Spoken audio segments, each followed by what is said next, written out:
Well, you don't know all the all of the things we do. Geert Wilders was in the U.S. for about a week Hmm. um in late February, and I was there too, and so were other officers of the International Free Press Society. And of course, we had meetings with people who wanted to donate, and we tried to facilitate that to the best of our ability, and we succeeded to some extent. But the if you just the Geert Wilders Defense Fund basically refers to his own website, and then you can donate money, but then the money is not for his defense. It's his money only for his political party, because on the website there's just one bank account, and that is the bank account of the Foundation of Friends of the PVV, and the PVV is you probably know is his political party.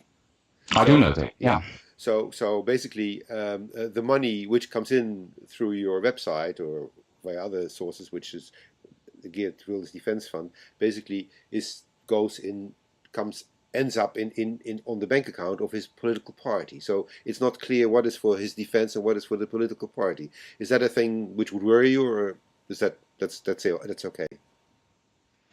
Well, we don't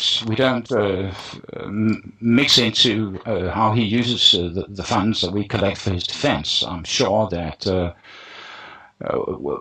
his case, of course, is going to, as far as we can tell, drag out for years and years. It may go all the Sure. way to Yes. 2015. And lawyers are not cheap these days, so I'm sure that he will need anything he can lay his hands on to defend himself.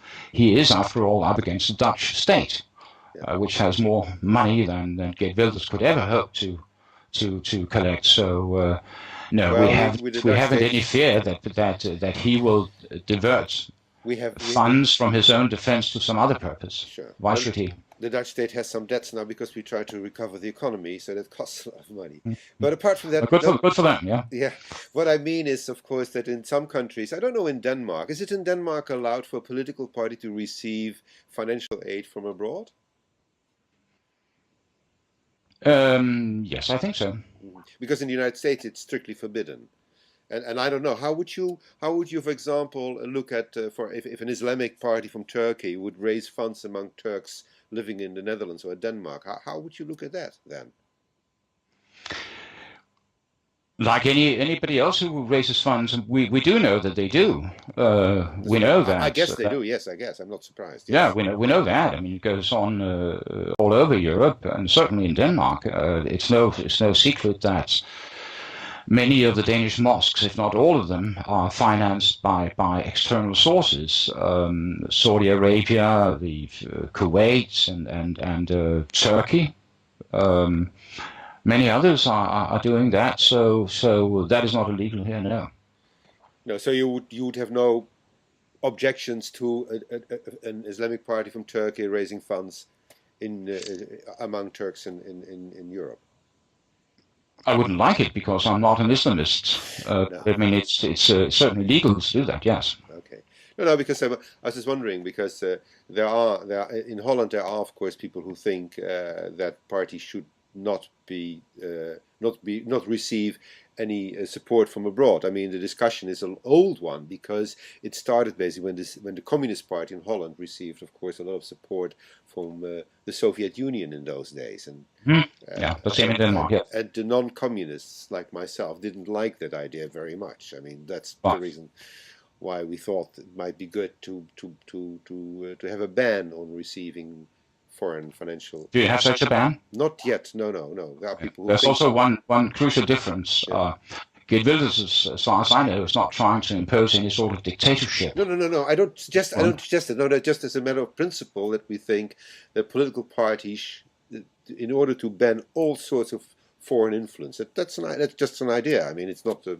yeah, it would be a great idea if the Dutch state or the Dutch public prosecutor would refrain from bringing futile and gratuitous, unfounded court cases against democratically elected politicians. Well, Then it would be okay. a great idea. The court cases. There is the Dutch court, which is in fact the appeal court. In Amsterdam, yes, I know.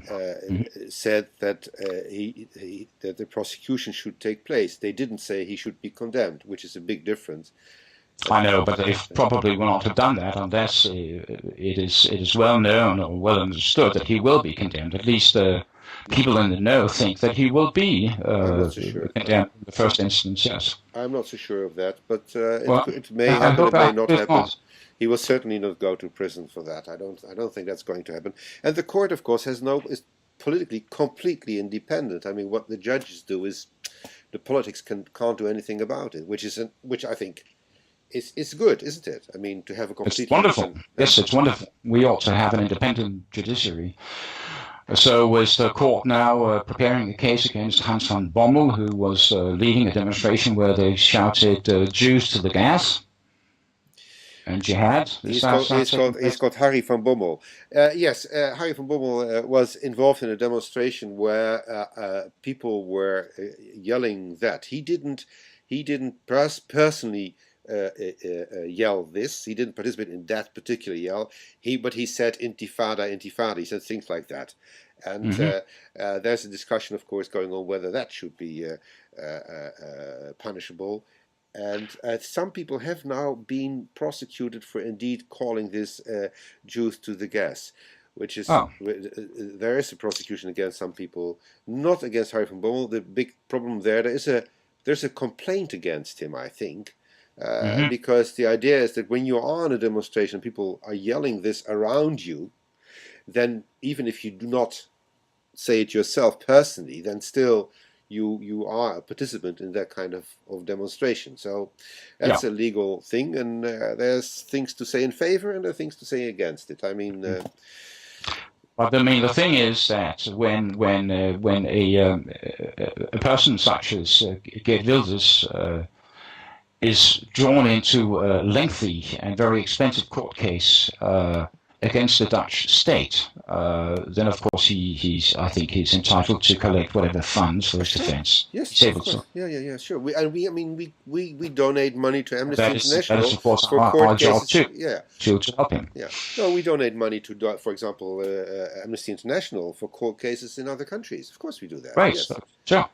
Yeah. The point only is that what is announced as a Geert Wilders Defense Fund on your website, in fact, as a matter of fact, is basically a fund to support Wilders' political party, because he doesn't on his website make a separation between the two. That's the only thing I say, which I have noticed. I think you'd have to ask Geert Wilders about that. But I mean, you're suggesting that he is diverting funds from his own defense.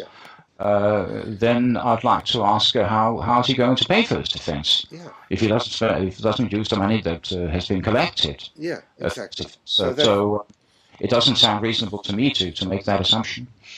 I don't assume anything. I just ask a question. That's what I say.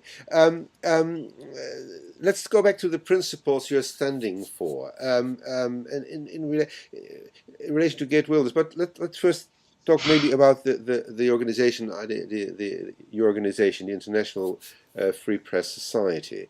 It is an organization which one would consider as being on the right side, politically right side, of the political spectrum, so to say. I mean, it's you see a lot of parties which consider themselves as being on the rightist parties, conservative right-wing parties. I don't see why you would come to that conclusion. I'm a man of the left originally. I know, yes, but you're not anymore. You don't consider you being as leftist anymore, do you? Yes, I do. Yes. The fact is that about 4 or 5 decades ago, the things that we're standing for, the principles we're standing for in the International Free Press Society used to be leftist. The right to criticize religions, even irreverently, the absolute right of free speech, the lack of respect for priests and holy men and holy women, that used to be a leftist agenda. The right to make cartoons, to write whatever you wanted to, was a leftist thing. Mm-hmm. Those who were against free speech, those who wanted to protect religions and uphold blasphemy laws, they used to belong to the far right.